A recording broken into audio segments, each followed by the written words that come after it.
The next item of business is Scottish Parliamentary Corporate Body questions. I'll try to get as many people in as possible, but we do have a lot today. So I have question number 1, Mary Fee. Thank you, Presiding Officer. To ask the Scottish Parliamentary Corporate Body what steps it is taking to ensure that there is access to the Wi-Fi service across all of the estate. David Stewart. Thank you, Presiding Officer. The corporate body supports the growing requirement for Wi-Fi in Holyrood and is constantly looking to improve coverage, capacity, security and performance across the campus.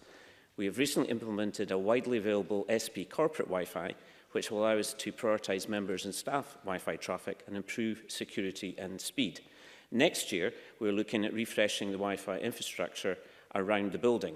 This will involve replacing the 169 access points currently used to deliver the Wi-Fi service, as well as conducting a survey to identify and address areas of the building where there may be gaps or a weak signal.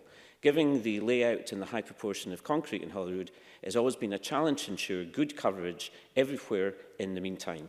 In the meantime, if members come across any areas where they believe there is limited Wi-Fi coverage, please let the IT help desk know so it can be investigated and resolved. Mary Fee. Can I thank Mr Stewart for that very informative answer? Given the steps that have been taken to improve Wi-Fi coverage across the Parliament estate, can I ask if any work will be done to improve mobile phone coverage across the estate? David Stewart.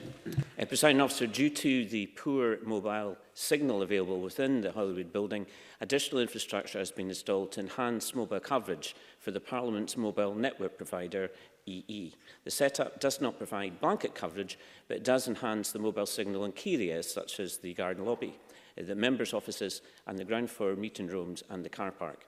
In addition, improved Wi-Fi coverage within the building will limit the impact of reduced mobile signal as the parliamentary provided phones, as well as many other network providers, support Wi-Fi calling, which allows calls and other data services which have traditionally used the mobile network to use Wi-Fi networks.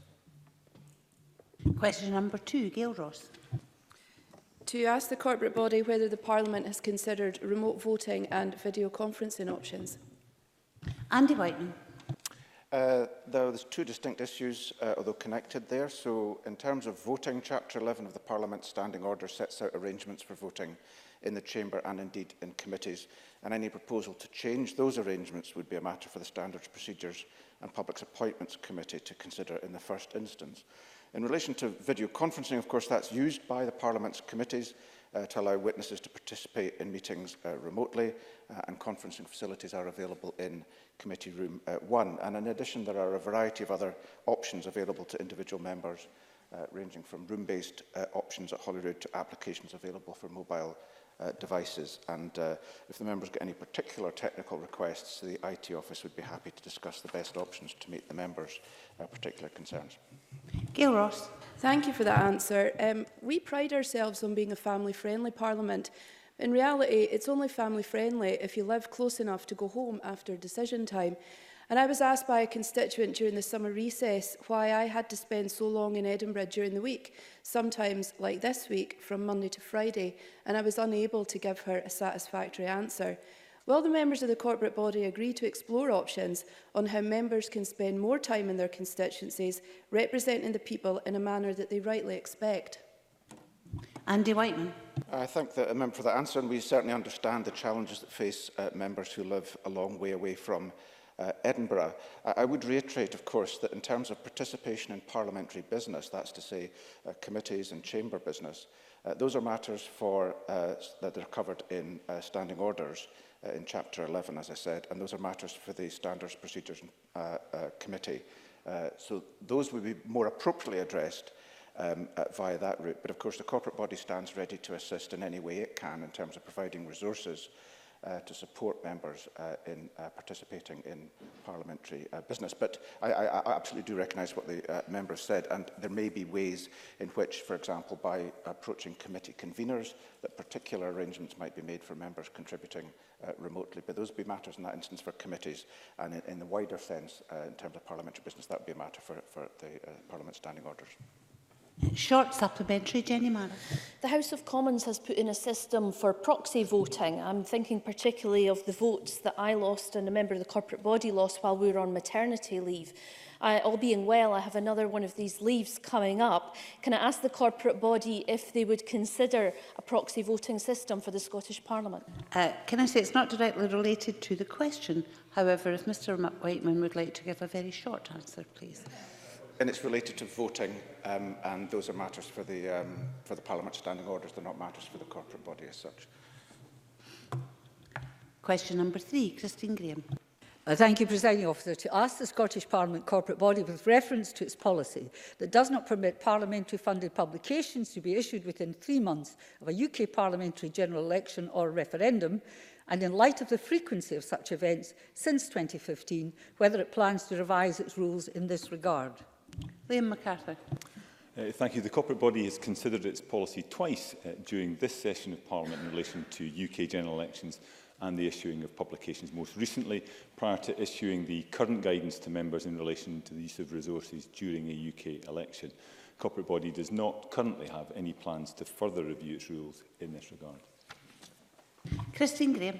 Well, that's a disappointing answer because since 2015, we had a general election, an AV referendum 2015, 2016, Scottish Parliament election, EU referendum, 2017, UK election, local elections, 2019, EU and general election. So if I multiply 4 times 3, that's 15, I beg your pardon, that's 15 months. Strike that from the record, I'll never live this down. If I multiply 4 times 3, that's 12 months in Purda. Now, it's only 6 weeks at Westminster, so why don't we make it 6 weeks and be sensible? Liam MacArthur.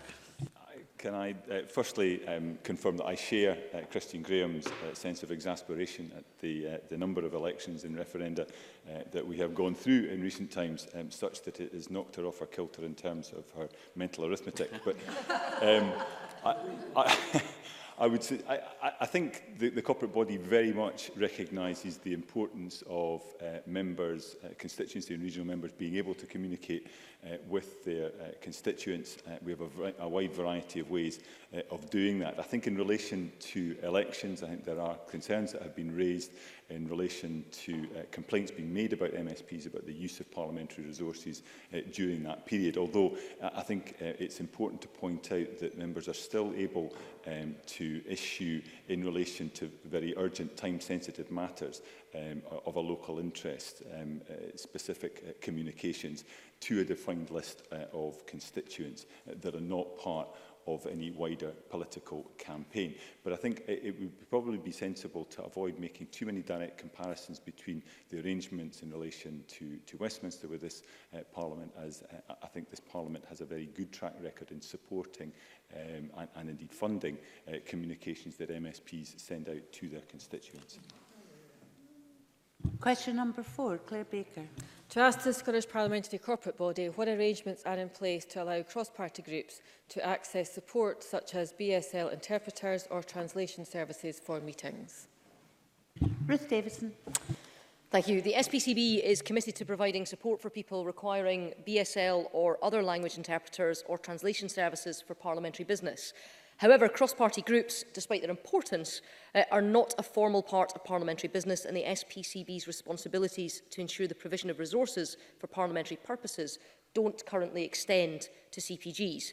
Section 6 of the Code of Conduct for Members of the Scottish Parliament makes it clear that CPGs may use the Parliament's facilities only where these are available for public use, and that groups may not draw on the resources of the parliamentary staff to service meetings other than to book meeting rooms. If approached, the Public Information Office can provide guidance and advice for members or the groups themselves on how to contact potential providers, including giving advice on points to note when arranging translation or interpretation. Claire Baker. I thank the member for the answer. My office has sought advice from Parliament a number of times on this issue, and I do accept the Parliament doesn't provide support for cross-party groups and that I can't use the members' allowance scheme. But in one of my cross-party groups that I convene, we have required the services of a BSL interpreter, and we've had difficulty securing support for that, meaning a member was potentially excluded from attending the meeting. Can the corporate body consider whether this is appropriate for an open and inclusive Parliament, and perhaps reflect on consider the provision of services which could support access access, to allowing extending, in exceptional circumstances perhaps, cross-party groups. Ruth Davidson. Well, I agree with the member that CPGs do excellent work and we do seek to have the widest possible inclusion. But to change the way that they are staffed and provisioned would require a change to the Code of Conduct, and any change to the Code of Conduct are a matter for the whole Parliament, and that is subject to a report and recommendation by the Standards, Procedures and Public Appointment Committee. If the member wants to pursue this route, then she should take that up with the convener of the committee in the first instance. And the member may wish to note that the last session, the SPPA committee did consider this issue of resources for CPGs, and they did consult with the SPCB, and at that time the SPCB, albeit in a different iteration to the one that sits before you just now, agreed that they didn't wish to extend the provision of services to groups. Question number 5, Miles Briggs. Thank you, Presiding Officer. To ask the corporate body what plans it has to make provision in future years to offer the flu vaccination to its contractor staff. Liam MacArthur. As part of the initiative to promote a healthier workplace, the SPCB offers staff and MSP staff the opportunity to be vaccinated against seasonal flu free of charge. This service is provided through our contract with the Parliament's occupational health provider and is in line with good employment practices adopted by many public and private organisations.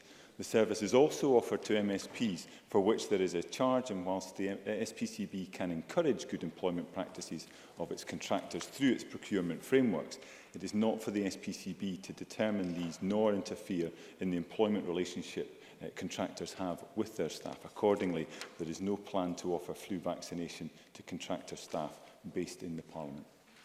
Miles Briggs. I thank the member for that answer. Mr Stewart, as a member of the Health and Sport Committee, will know the importance of herd coverage when it comes to flu vaccinations. So I wondered, in terms of taking this forward, if there's a potential to undertake a review, given that many people who are working here in the Parliament are contractor staff, to see whether or not they could access this service in the future. Liam MacArthur. Thanks very much. I think Miles Briggs makes a very reasonable point in terms of the herd immunity, and therefore I think it's in everybody's interest if we're working in a healthy environment. I think I can offer to undertake that we can have discussions with those contractors, but I don't think we can move away from the responsibility of employers towards their staff, and actually within the terms of the procurement contract we have, I think there'd be very strict limitations on that, but I'll certainly give an undertaking to explore this further to ensure that we have the best possible working environment. Question number 6, Jeremy Balfour. Thank you, Deputy Officer. To ask the Scottish Parliamentary Corporate Body what provisions have been made for disabled people who are unable to use the fingerprint scanners that have been installed as part of a two-factor authentication service at the entrances to the complex. Andy Whiteman. The two-factor authentication system involves users presenting an authorised ID card and matching it to an encrypted finger template, not a fingerprint, but a template that's held on the card. And in terms of accessibility, the Security Maturity Programme team consulted with the Parliament's Disability Staff Network, Parley Able, as part of the project to introduce two-factor, and they assisted in raising awareness of potential adjustments required prior to the rollout. And those required adjustments have been accepted before the system was fully installed. The team also carried out an equality impact assessment. But of course, as new groups of pass holders have been rolled onto the system, the programme teams continued with the approach of asking any staff or any members who may have accessibility issues to be early adopters. And once those issues have been identified, the team will work with individuals to establish what reasonable adjustments can be made to facilitate their entry into the building, whilst of course maintaining the security of the building perimeter. Jeremy Balfour. Can I thank Mr Whitman for his answer, and can I also pay credit to the team here for the consultations they've had with me as an individual. Would you say, though, that as a policy that there should be an entrance available for disabled people who cannot go through that process, and perhaps the Canongate entrance would be the most obvious one, where no reasonable adjustments can be made, as we do not want to discourage people with certain types of disability not joining this Parliament for whatever reason? Andy Whiteman. I thank the member, and I welcome the fact he's had very constructive engagement with parliamentary staff. He's correct. The Canongate accessible entrance is available to anyone with accessibility issues. It was recently modernised. It is open 24 hours a day, 365 days a year, So it's always there. I would stress, however, of course, in terms of future-proofing the two-factor authentication system, reasonable adjustments have to be made in the context of each individual member's needs, or staff members' needs as well, and that will be the principal focus. And as a fallback, members who cannot, for whom reasonable adjustment cannot be made, will continue to be able, as a fallback, just to use the existing system to get into the building. That's always available as an option for members where reasonable adjustments cannot be made. Question number 7, John Mason. Thank you. To ask the Scottish Parliamentary Corporate Body how many members have had their fingerprints taken for the two-factor authentication system for access to the complex. Andy Whiteman.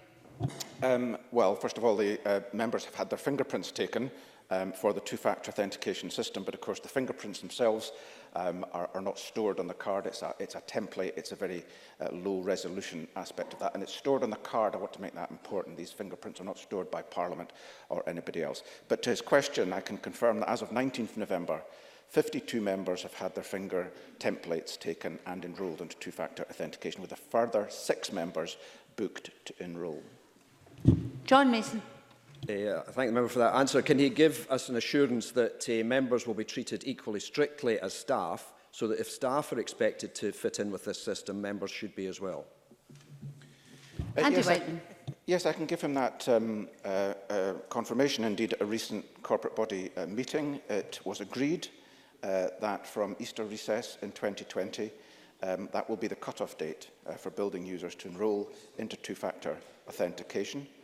Current single-factor entry after this date will not be permitted to gain entry to the Parliament building via the external turnstile, subject to what I said to Mr Balfour in particular circumstances, of course.